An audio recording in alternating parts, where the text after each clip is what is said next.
24 hours back, heavy artillery fired from Iran, जिस वजह से Pakistan even loses 2 small kids in the attack. तो in retaliation, Pakistan firing missiles on Iran, जिस वजह से 4 men, 3 women and 4 children's death taking place in Iran.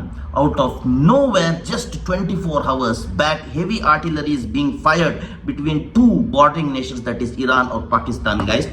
तो हमें तो ये लगता था कि ये दोनों तो दोस्त हैं, they are all bordering nations, they are all Muslims, they are one, but suddenly issue has erupted between Pakistan और ईरान. तो आप यही सोचोगे कि यार पाकिस्तान तो इंडिया के इश्यूज में मिडल कर ही रहा है, ये बीच में जाके ईरान के बीच में कहां उंगली कर रहा है. तो ये उंगली ही एक्टिवेट हुआ है guys, right after previous heavy wars which is already faced by the world, that is Ukraine versus Russia ho ya Palestine versus Israel ho, we are seeing the third war starting between Iran and Pakistan. और suddenly ये भी पता चला है कि जिस दिन Iran Pakistan पे मिसाइल फायर किया है, our foreign minister Jaishankar is found in Iran, और इस वजह से Pakistan is also creating controversy कि यहाँ पे इंडिया का हाथ भी हो सकता है. Is India also supporting Iran to fire missile on us. ये कंट्रोवर्सी भी इरप्ट हुआ है सडनली. तो आप तो मुझे पूछोगे कि यार डीमन, पाकिस्तान और ईरान के बीच में ये जो लड़ाई चल रहा है इससे हमें क्या, we are safely in our nation. तो आपको मैं कह दूंगा इस जहां पे भी वॉर स्टार्ट होता है, even the other countries are heavily affected. For example, जब यूक्रेन और रशिया का वॉर स्टार्ट हुआ था, स्टार्टिंग डेज में the wheat prices got high और हमें भी ब्रेड बहुत हाई प्राइस में मिल रहा था. तो इसी तरह से we will also be affected in those two battling with each other. हम वो भी देखेंगे. और जहां तक आपको पता है, you might be knowing कि war issues suddenly 2 दिन में start नहीं होते हैं guys, so it might be having a powerful history also. So we are gonna see that history too in this vlog. इस vlog में मैं उस इतिहास के बारे में बताऊंगा जिस वजह से ईरान और पाकिस्तान के बीच में war start होने का जो main important कारण है वो भी हम इस vlog में देखेंगे, and we are gonna see exactly what made them start this war among each other. तो guys before starting the video, ये जो भी इंपॉर्टेंट इश्यूज है ईरान पाकिस्तान, आपको वर्ल्ड में जो भी इंपॉर्टेंट इश्यूज है मैं आपको मेरे ब्लॉग के थ्रू पहुंचाता हूं. So please do subscribe my channel for this kind of exciting content. तो चलते हैं ब्लॉग की तरफ दोस्तों. दिस इज योर निंजा नायंगर AKA gods demon and I welcome you all to my channel one more time guys. Welcome to controversy time.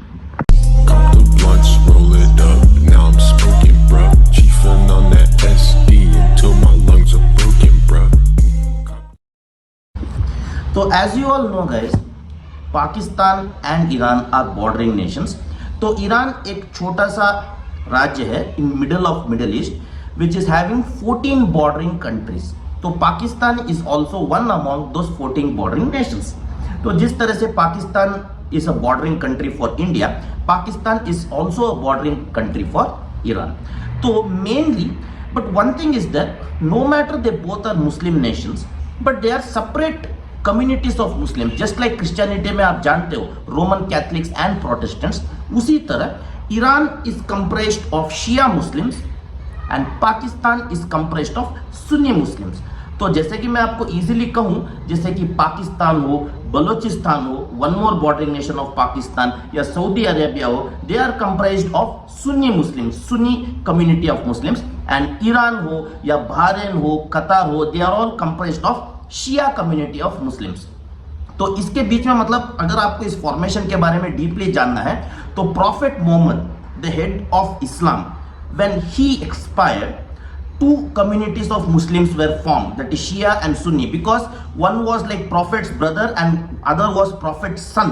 तो इन दोनों का जो कम्युनिटीज है, ये अलग अलग कम्युनिटीज फॉर्म हुए थे to decide who will be the next king of Islam. तो इस तरह से Islam was separated into 2 parts, that is Shia and Sunni. To be honest guys, आपको अगर ये पता नहीं होगा, then Sunni population is more in the world, like more than 80 to 85% in the world, whereas Shia population is only less among Islam. So these both are the most important communities of Islam, that is Shia and Sunni.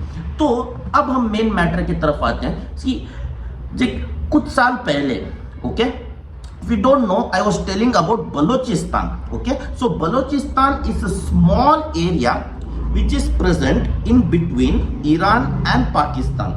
मतलब जिस तरह से India और पाकिस्तान के बीच में जो पंजाब है, मतलब पंजाब का कुछ हिस्सा इंडिया में भी है, पंजाब का कुछ हिस्सा पाकिस्तान में भी है, इस तरीके से बलोचिस्तान जो है, Balochistan some parts are present in Iran also and in Pakistan, okay, but Balochistan is the unique nation, so they didn't want to accept completely tradition of Pakistan or Iran. They wanted to form their own religion and one community and one set of rules in the place called Balochi, okay. So in Balochiyon ka rules or regulations totally alag tha, and in the year 2012, no matter Balochi had some border disputes between Iran and Pakistan, and Iran also was not completely supporting Balochi, and not even Pakistan was completely supporting Balochi.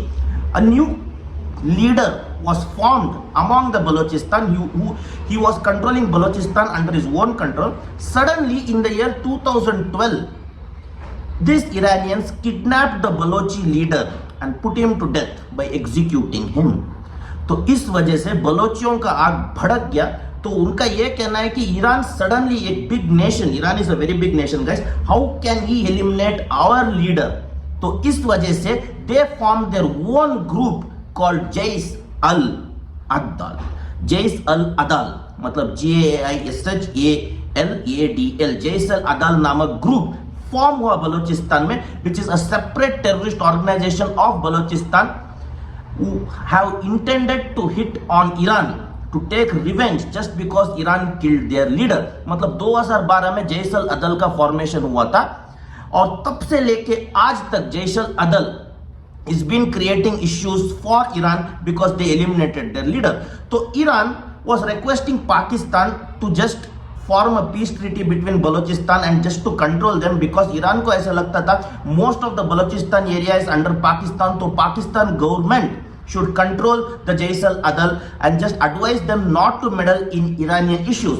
But Pakistani government didn't pay any attention towards this, और पाकिस्तान का ये कहना था कि Jaish al-Adal has nothing to do with our government, our Pakistani government। तो इस वजह से currently in this situation Iran का आग भड़क गया, and Iran directly fired a missile on Jaish al-Adal base camp which was situated in Pakistan। You heard it right guys। तो इस वजह से the missile directly struck into Pakistani province, because as I told before, Balochistan is a small bordering area between Iran and Pakistan। तो missile directly fire हुआ Jaish al अदल के camp में, Balochistan camp में, विच डायरेक्टली अफेक्टेड पाकिस्तान, जिस वजह से पाकिस्तान के 2 बच्चों की मौत हो गई। और इसके प्रतिक्रिया में even Pakistan fired an heavy artillery towards Iran, saying that your missile has hit my region. और उस वजह से ईरान में couple of people also died, like 4 men, 3 women and 4 children got hit by the missile।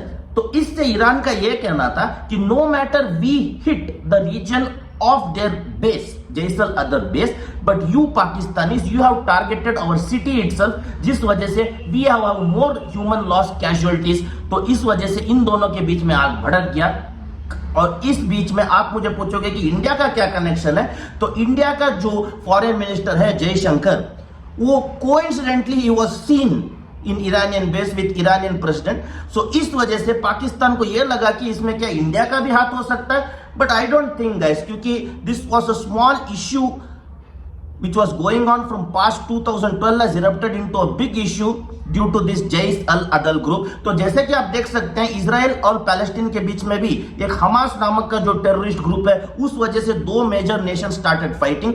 उसी तरह से बलोचिस्तान के जैश अल-अदल के वजह से Pakistan and Iran suddenly started the war guys.